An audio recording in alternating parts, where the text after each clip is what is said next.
Hello dear students, मैं आप V two sir और आप देख रहे हैं यूट्यूब चैनल भारती भवन। और इस यूट्यूब चैनल भारती भवन में आज मैं आपको क्लास लेने वाला हूं, क्लास 9th का मैथ, जिसमें चैप्टर का नाम है हीरोन का सूत्र और इसका प्रयोग।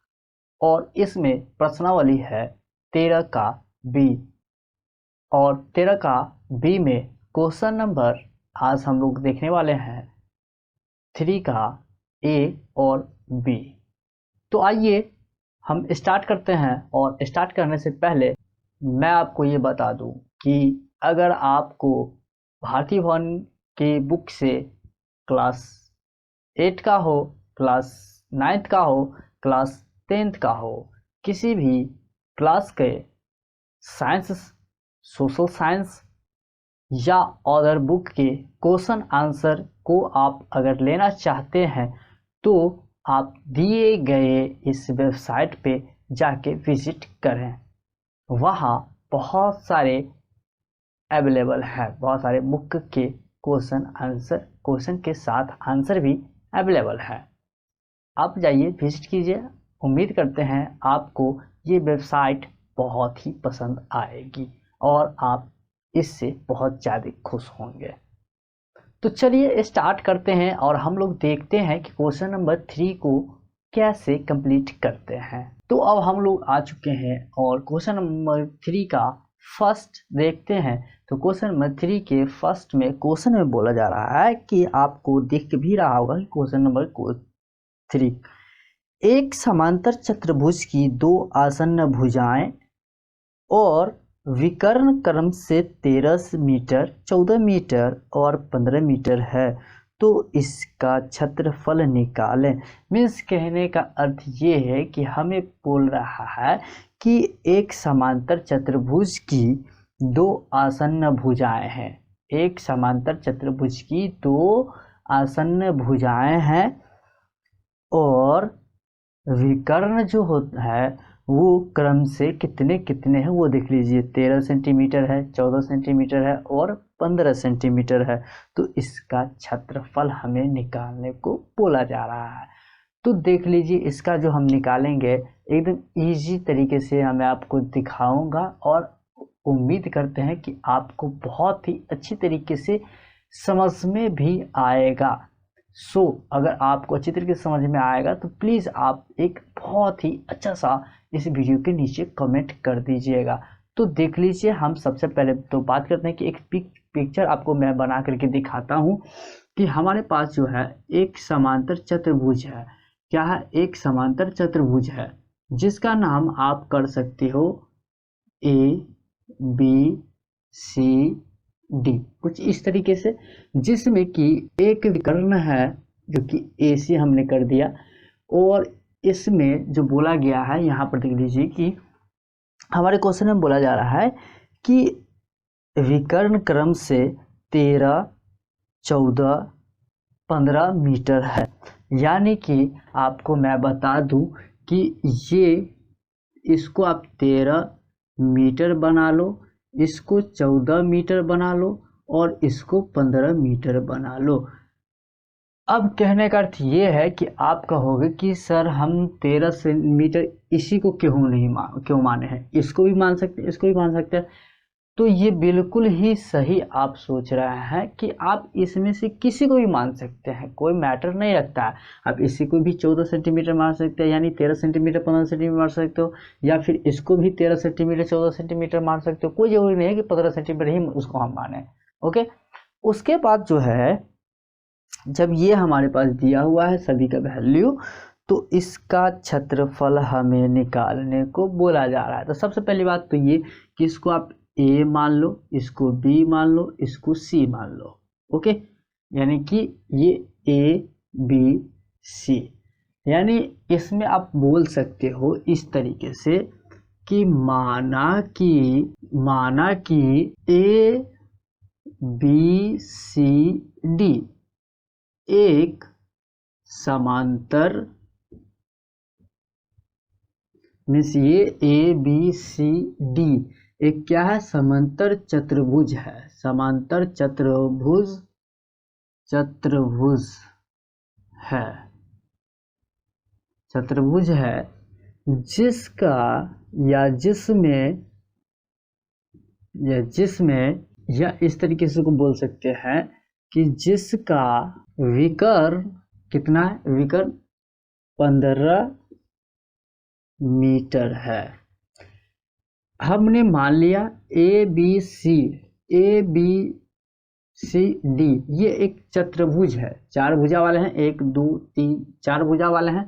और ये क्या है, ये विकर्ण है। क्या है, विकर्ण है। ये हमारा भुजा है, ये भुजा है, ये भुजा है, ये भुजा है, ये हमारा विकर्ण है। ओके, ए सी। और जिसका विकर्ण 15 मीटर है, जिसका विकर्ण क्या है, ये 15 मीटर है। और इसमें जब हमें एक चीज पता है, ए हमें पता है, बी है, सी है, हमें 3 भुजा है इसमें दिया हुआ, यानी कि देखिए 3 भुजा इसमें भी है, 3 भुजा इसमें भी है। ओके, इसमें से हमें पता है, इसका नहीं पता तो हम निकाल चलेंगे इसका। तो सबसे पहले इसका हम निकालते, इसका तो हमें पता है कि नहीं, इसका तो हमें पता है ना, इसका नहीं पता है बट इसका तो पता है, तो इसका पे तो पहले निकाल लेते हैं। तो यानी कि हम निकाल देंगे एस बराबर, क्या निकाल देंगे, एस बराबर। तो एस बराबर क्या होता है आपको पता है, ए प्लस बी प्लस सी बट्टा 2 होता है, जिसमें कि ए हमारे पास देख लीजिए 13 माने हैं तो 13 मान सकते हैं, और प्लस बी जो है वो 15 प्लस सी कितना है 14 और बट्टा 2।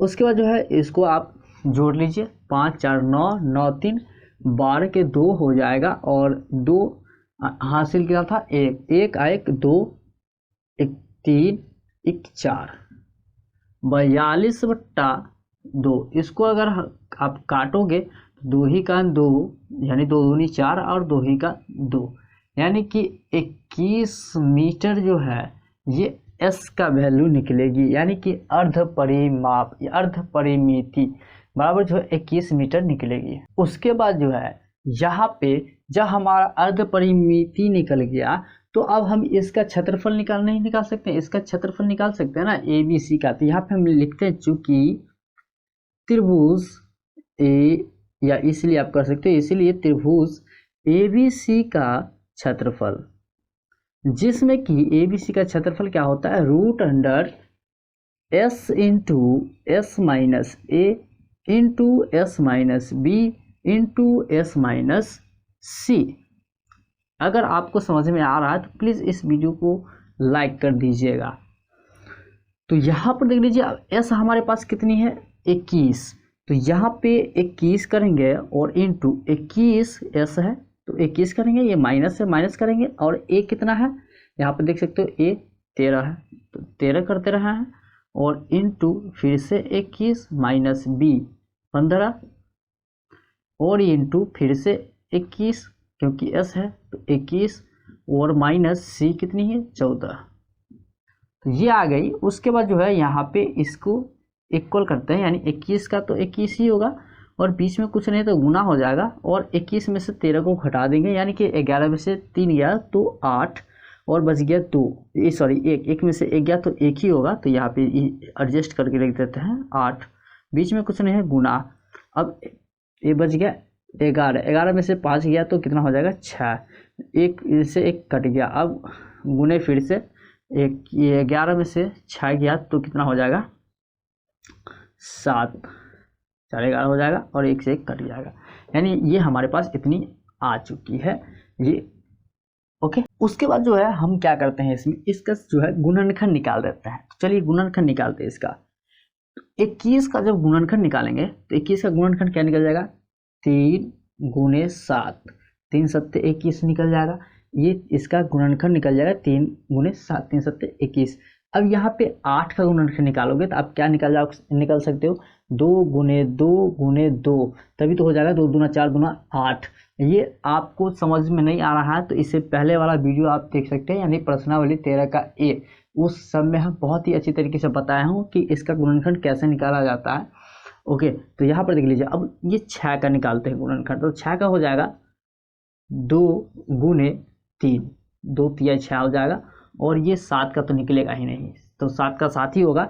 उसके बाद जो है यहाँ पे एक चीज़ देख लीजिए, ये 1 3 यहाँ पे है और 1 3 यहाँ पे, इस दोनों के लिए 1 3 हम रूट से बाहर ले सकते हैं, एक साथ यहाँ है, एक साथ यहाँ है, तो इस दोनों के लिए एक साथ हम बाहर ले लेंगे गुने, इस दोनों के दो के लिए एक दो बाहर लेंगे और गुने इस दोनों दो के लिए एक दो बाहर लेंगे। उसके बाद जो है यहाँ पे देख लीजिए कि हमारे पास आ गया 3 गुने 7 गुने 2 गुने 2 आ गया। तो इसको गुना करेंगे 7 या गुना कर लीजिए, 2 दूनी 4, 4 सत्ते 28, 28 तिहाई। तो चलिए गुना करके आपको हम बताते हैं 28 तिहाई तो कितनी हो जाएगी, 8 त्रिक 24, 2 2 तिया 6, 2 8 यानी 84। कितनी आ जाएगी यहाँ पे 84, ये मीटर क्यों इसको बोल सकते हो। ओके, यानी कि इसका ABC का क्षेत्रफल आएगा 84 मीटर। ओके, उसके बाद जो है यहाँ पर देख लीजिए कि इसका निकलाना, लेकिन इसी तरीके से सेम टू सेम हमारा ये भी है, जितना ये है उतना ही हमारा ये भी है, क्योंकि बीचे बीच है, इसका ठीक आधा हो जाएगा। तो हमारे पास त्रिभुज कितनी है, 2 है। तो ये 84 यानी कि क्षेत्रफल वाले 84 क्षेत्रफल वाले हमारे पास 2 त्रिभुज है। यानी कौन कौन है यहाँ पर देख लीजिए, त्रिभुज एक तो ABC तो होगा ही, तो ABC बराबर, यानी जितनी ABC होगी उतनी ही हमारे पास त्रिभुज कितनी हो जाएगी, ACD कितनी हो जाएगी, ACD, जिसमें कि हमारे पास ये कितनी हो गई 2, लेकिन एक का कितना क्षेत्रफल कितना है 84 और त्रिभुज कितनी है 2, 1 2 है कि नहीं। तो इसको 2 से गुना कर देते हैं तो ये हमारा हो जाएगा कितना, 4 दूनी 8, 8 दूनी 16, 167 मीटर, सॉरी 168 मीटर। ओके, तो उसके बाद जो है यही हमारा क्या हो जाएगा कि आंसर हो जाएगा, क्या हो जाएगा आंसर, 68 मीटर स्क्वायर आप कर सकते हो, ये हमारा आंसर हो जाएगा। इसको भी आप स्क्वायर कर लो। ओके, तो आपने इजी वे में आपने समझ गया कि क्वेश्चन नंबर 3 का ए कैसे कंप्लीट कर लिए हम लोगों ने। तो जैसा कि आप देख सकते हैं बहुत ही अच्छी तरीके से आपको समझाने की कोशिश की हूँ और उम्मीद करते हैं कि आपको अच्छी तरीके से समझ में भी आया होगा। और इस तरह के वीडियो अगर देखना चाहते हैं तो हमारे चैनल को सब्सक्राइब कर लीजिए और बेल आइकन को ही दबा लीजिए। तो आइए अब बात करते हैं 13 का बी नंबर क्वेश्चन को कैसे कंप्लीट किया जाता है। तो अब हम जो है 3 का बी नंबर क्वेश्चन पे आ चुके हैं। तो 3 का बी नंबर क्वेश्चन को देख लीजिए कि किस तरीके से उसको कंप्लीट करते हैं। आपको ऊपर दिख रहा होगा क्वेश्चन कि एक समांतर चतुर्भुजाकार आंगन की 2 आसन्न भुजाएं, एक 26 सेंटीमीटर और 28 मीटर है। यानी कि बोला जा रहा है कि एक समांतर चतुर्भुजाकार एक आंगन है जिसकी 2 आसन्न भुजाएं हैं। इस एक है 26 मीटर और दूसरा है 28 मीटर तथा इसका एक विकर्ण 30 मीटर है। इसका एक विकर्ण कितना है 30 मीटर है। कितनी मीटर है 30 मीटर है। तो 75 रुपया प्रति मीटर की दर से आंगन में पत्थर बिछाने का खर्च कितना होगा वो हमें निकालना है। इस क्वेश्चन में वही बोल रहा है 75 रुपये के प्रति मीटर के हिसाब से हमें कितना पत्थर उसमें बिछाना होगा या कितने रुपए के बिछाना होगा वो खर्च हमें निकालना है। ओके, तो आइए देखते हैं कि किस तरीके से इस क्वेश्चन को हमें कंप्लीट करना होता है। बहुत ही सटीक तरीके से आपको बताऊंगा। तो यहाँ पर देख लीजिए कि इस क्वेश्चन में जो है क्या है, ABCD हमारे पास एक चतुर्भुज है। जिस तरीके से क्वेश्चन नंबर 3 का ए, इसे जस्ट पहले बताया है, 3 का ए में हमारे पास एक चतुर्भुज समांतर चतुर्भुज था ABC। ठीक उसी तरीके से इसमें भी ABC एक हमारे पास समांतर चतुर्भुज है जिसमें कि 28 सेंटीमीटर 26 सेंटीमीटर और एक विकर्ण है 30 मीटर का। सॉरी, यहाँ सेंटीमीटर हो गया, ये मीटर है, सेंटीमीटर नहीं है, जिसका नाम हम ABC हम अपने मन से रख दिए हैं। आप अपने मन से भी रख सकते हो, कोई ज़रूरी नहीं है कि इसका ये हम इसको रखें तो आप भी इसी को रखें। आप इसको भी ले सकते हो, इसको भी रख सकते हो, इसको भी रख सकते हो। एनीवे किसी को भी आप A बना सकते हो, B बना सकते हो, C रख सकते हो। तो यहाँ पे बात करते हैं कि हमारे पास देख लीजिए, ये हमारे पास एक फिगर है, इस फिगर के अकॉर्डिंग हम यहाँ पे हमने बताया कि मान लिया जाए, यानी हमने मान लिया, ये हमने मान लिया कि ए बी सी एक समांतर चतुर्भुज है, ये ए बी सी एक समांतर चतुर्भुज, sorry A B C D एक समांतर चतुर्भुज है, ए बी सी नहीं, ए बी सी डी एक समांतर चतुर्भुज है, हमने मान लिया। ओके, जिसका विकर्ण ए सी, जिसका विकर्ण ए सी, ये जो ए सी है ये 30 मीटर है, कितनी है, 30 मीटर है।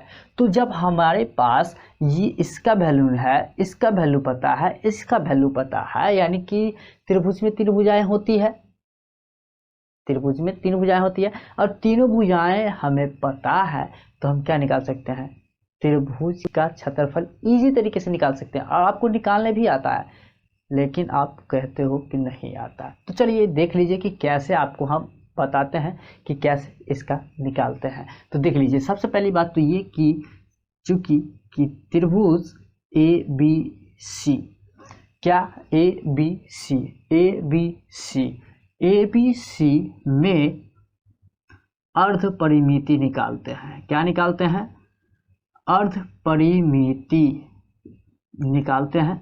तो जिसमें कि अर्ध परिमिति क्या होता है, एस, एस बराबर क्या होता है, फॉर्मूला ए प्लस बी प्लस सी बट्टा 2, जो कि आपको बहुत ही अच्छी तरीके से पता है, क्योंकि जिस हेरोन के फार्मूलाज में जितने भी क्वेश्चन है सभी में ये फार्मूला आपको दिखाया गया है, लिखाया गया है और आपको बोला भी गया है कि आप इसे याद कर लीजिए। अब आपके ऊपर डिपेंड पड़ता है आप याद करे हैं या नहीं किए हैं। नहीं किए हैं तो आप याद कर लीजिए, आपके लिए बहुत ही ज़्यादा यूज़फुल होगा।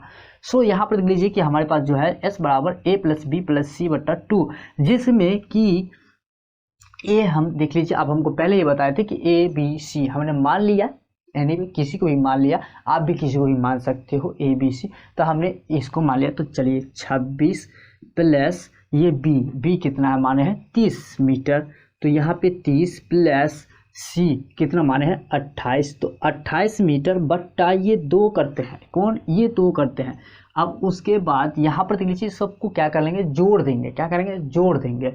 तो 8 0 8 8 6 14 के 4 हासिल 1 1 2 3 3 3 6 6 2 8 84 बट्टा ये 2 कितनी आ गई, 84 बट्टा 2।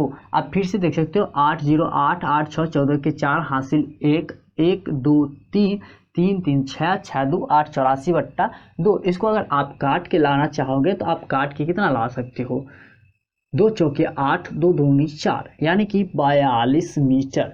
इसे आप काट के कितना ले आओगे, 42 मीटर इसका, यानी अर्ध परिमिति हमारे पास 42 मीटर आ जाएगी। जब अर्ध परिमिति जब हमारे पास निकल गया तो क्या निकाल सकते हैं, त्रिभुज ए बी सी का क्षेत्रफल निकाल सकते हैं। तो यहाँ पे हम करते हैं, इसीलिए त्रिभुज ए बी सी का क्षेत्रफल, जिसमें कि इसका फॉर्मूला होता है, आप अच्छी तरीके से जानते हो क्या होता है, s into s minus a into s minus b into s minus c, ये इसका फॉर्मूला होता है। तो इसी फार्मूला पे हमें बनाना है। तो रूट के अंदर ही करते हैं, रूट के अंदर ही करते हैं, क्या होता है, एस एस कितना आया है 42, तो 42 इंटू ये एस 42 माइनस ए कितना 26। आप देख सकते हो, यहाँ भी देख सकते हो ए बी सी माने हैं और यहाँ भी देख सकते हो ए बी सी। ओके, तो जिसमें कि फिर से इंटू एस 42 और माइनस बी 30 और यहाँ पे फिर इंटू एस, यानी कि एस नहीं लिखना है, एस का वैल्यू लिखना है 42 माइनस 28, किसका, सी का वैल्यू। उसके बाद जो है यहाँ पर देख लीजिए कि क्या होगा, ये 42 का 42 ही करते हैं, पहले इसको सबको घटा लेते हैं। तो 42 में से 26 को घटाएंगे, यानी कि 12 में से 6 गया तो कितनी हो जाएगी, और बीच में कुछ नहीं तो गुना हो जाएगा, तो 12 में से 6 गया तो 6, और यहाँ बच गया 3 में से 2 गया तो 1। ओके, अब बीच में गुना हो जाएगा फिर से, और ये 2 में से 0 गया तो 2 ही होगा, और 4 में से 3 गया तो 1 हो जाएगा 12, और यहाँ पे फिर से 42 में से 28 को, यानी कि 12 में से 8 गया तो 4 हो जाएगा, और ये बच गया 3, 3 में से 2 जाएगा तो 1 14। यानी कि अब यहाँ पे हम एक काम कर सकते हैं, क्या कर सकते हैं, सभी का गुणनखंड ले सकते हैं, गुणनखंड निकाल सकते हैं। तो गुणनखंड देख लीजिए, आपको हम इस वीडियो में बता देते हैं, उस क्वेश्चन में नहीं बताए थे बट इसमें आपको बता देते हैं। 42 का गुणनखंड निकालेंगे, क्या निकालेंगे, 42 का गुणनखंड निकालेंगे। अब यहाँ पर देख लीजिए, हम आपको दिखाते हैं 42 का गुणनखंड निकालोगे तो किस तरीके से, देखो 2 से पहले लगाओगे, 2 दूनी 4, 2 ही का 2, अब 2 से नहीं लगाया तो 3 से लगा सकते हो, 3 सत्ते 21। अब इसका गुणनखंड तो नहीं निकलेगा, तो इसका गुणनखंड निकलेगा इसी तरीके से लिख देना है, रूट के अंदर क्या हो जाएगा, 2 गुने 3 गुने 7, तभी तो हो जाएगा 2 3 6 7 42 हो जाएगा ना। अब यहाँ पे गुने 16 का गुणनखंड निकालोगे, यानी निकाल दो, 2 से लगाओगे, 2 8 16 हो जाएगा, 2 से लगाओगे तो 2 चौके 8 हो जाएगा, 2 से लगाओगे 2 दूनी 4, यानी कि कितनी चीज 2 आ गई 4। तो यहाँ पे भी आ जाएगा 2 गुने 2 गुने 2 गुने 2। उसी तरीके से 12 का निकालोगे तो 12 का निकाल सकते हो, यहाँ पे 2 दूनी 4 दूनी 8 या फिर 4 तिया 12 हो जाएगा, 3 दे दीजिए, 2 दूनी 4 तिया 12, इस तरीके से। और 14 का निकालोगे तो कितना निकल जाएगा, 7 दूनी 14, यानी कि 2 गुने 7, इस तरीके से, कुछ इस तरीके से निकल जाएगा ये इसका गुणनखंड। ओके, तो इसका जो गुणनखंड से टोटल का निकल गया, तो यहाँ पे इसको हम रूट से बाहर कर देंगे। यहाँ पे देख लीजिए कि 1 2 यहाँ पे है, 1 2 यहाँ पे, ये दोनों के लिए 1 2 हम बाहर कर देते हैं, फिर गुना 1 3 यहाँ पे है और 1 3 यहाँ पे, इन दोनों के लिए 1 3 बाहर कर लेते हैं, और गुने 7 एक यहाँ है, एक यहाँ है, तो इस दोनों के लिए 1 7 बाहर कर लेते हैं। 7 को सही से लिख दीजिए, नहीं तो ये बुरा मान जाएगा। तो 7 जो है यहाँ पे कर दिए, और गुने यहाँ पर देख लीजिए, इस दोनों 2 के लिए 1 2 बाहर कर लेंगे, और फिर इस दोनों 2 के लिए जो है 1 2 बाहर करेंगे, और यहाँ पर देख लीजिए 1 2 यहाँ है, 1 2 यहाँ है, तो इस दोनों के लिए 1 2 बाहर निकाल लेंगे। अब सभी को क्या कर लेंगे, गुना कर लेंगे। ओके, उसके बाद जो है इसको जब हम गुना करेंगे तो हमारे पास कितना आ जाएगा टोटल, यहीं पे करते हैं आपको, टोटल हमारे पास आ जाएगा 336। कितनी आ जाएगी, 336 मीटर है तो मीटर ही होगा, चलिए मीटर स्क्वायर कर दीजिए। ये हमारे पास जो है इसका क्षेत्रफल आएगा, क्या आएगा, क्षेत्रफल आएगा 336। सभी गुना करने पे हमारे पास 336 मीटर स्क्वायर आएगा। ओके, तो अब उसके बाद जो है यहाँ पे एक चीज आपको दिखा दूं कि यहाँ पर देख लीजिए, ये जो 336 मीटर वाला जो है ये एक क्या है, क्षेत्रफल निकला है, और इतना क्षेत्रफल वाले हमारे पास कितना है, 2 त्रिभुज है। यानी कहने का अर्थ ये हो गया कि यहाँ पर देख लीजिए कि ABCD में ABCD समांतर चतुर्भुज में कर लीजिए। ओके, ज़्यादा बेटर रहेगा, समांतर चतुर्भुज का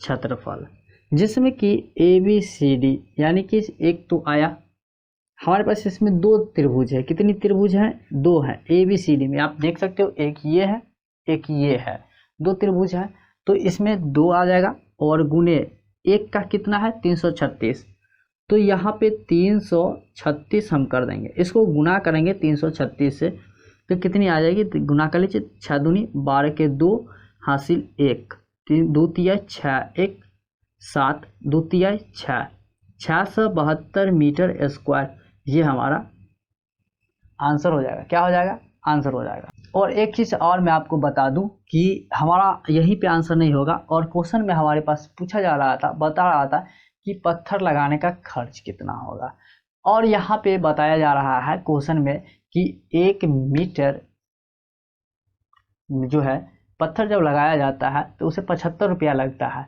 तो इतना तो जो है एक पत्थर बिछाने के लिए जो है उन्हें 75 रुपया देना यानी खर्च होता है, तो इतना पत्थर बिछाने के लिए उसे कितना खर्च देना होगा या कितना खर्च उसे उठाना होगा। तो आइए बात करते हैं, यहाँ पर देख लीजिए कि चूंकि आप कर सकते हो ना, चूंकि एक पत्थर एक पत्थर लगाने के लिए, क्या चीज़, एक पत्थर लगाने के लिए 75 रुपये लगते हैं। ओके, क्या, एक पत्थर लगाने के लिए 75 रुपये लगते हैं। तो इसी तरीके के 672 पत्थर लगाने